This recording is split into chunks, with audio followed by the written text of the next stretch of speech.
Hello, my name is Keltan and I would like to interview you. That is, if you're a time traveler, of course. You'll excuse me for looking at my script.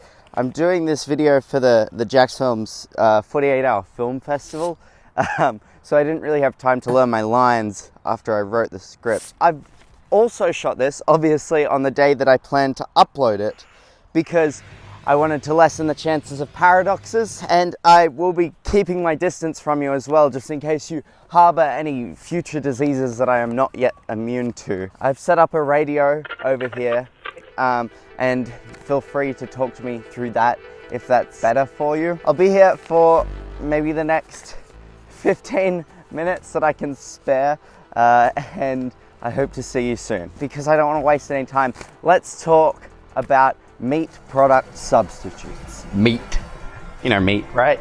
Makes up you and me. At the breakfast table this morning, I ate this. Not my proudest moment. I'm also really not proud to admit that this has kind of been my diet my entire life.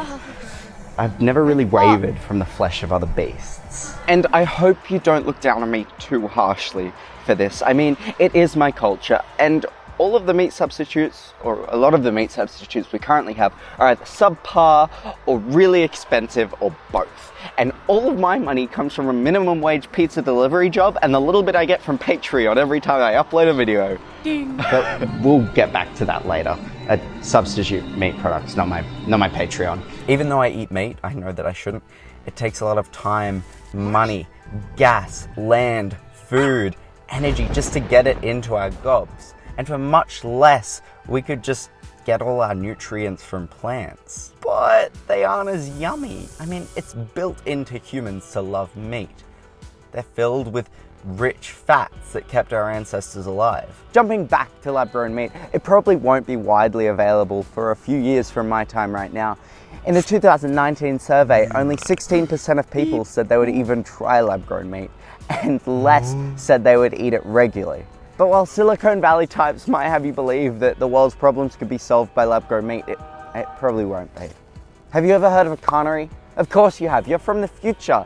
But for people in my time, a cannery is where our lab-grown meat, or cell-cultured meat, as people in the industry prefer to call it, will be grown in giant vats of warm cell goo.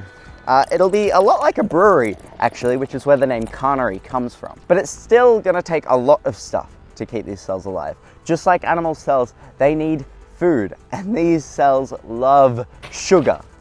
Sugar is a resource-intensive, time-consuming, and expensive blah, blah, blah, blah, blah. You get the point, right?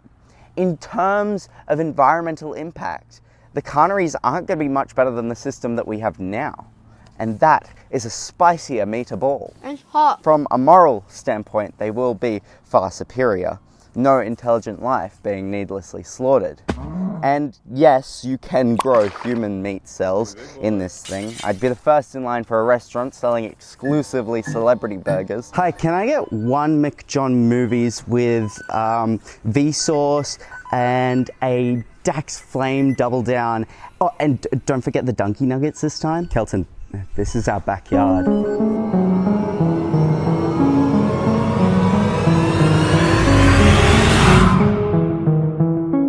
History is filled with atrocities, and we often judge those people based on hindsight, which by definition is something that they didn't have access to. I hope as I talk to you, if I'm talking to you, I'm very worried that the YouTube of 100 years in the future will remove all the videos of animal meat being eaten because of the disgusting nature of the whole thing. If a future YouTube developer is among the historians watching this, please don't delete this video. Maybe just add a warning to it or something. Okay. Love you. Bye.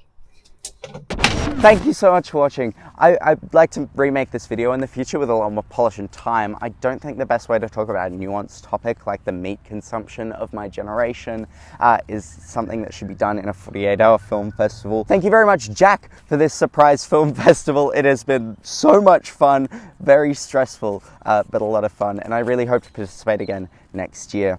And finally, thank you to my Patreons. You paid for my gas. And now, the credits. It was me! I love everybody because I love you. When you stood up, walked away barefoot, and the grass where you lay left a bed in your shape. I looked over it and I ached.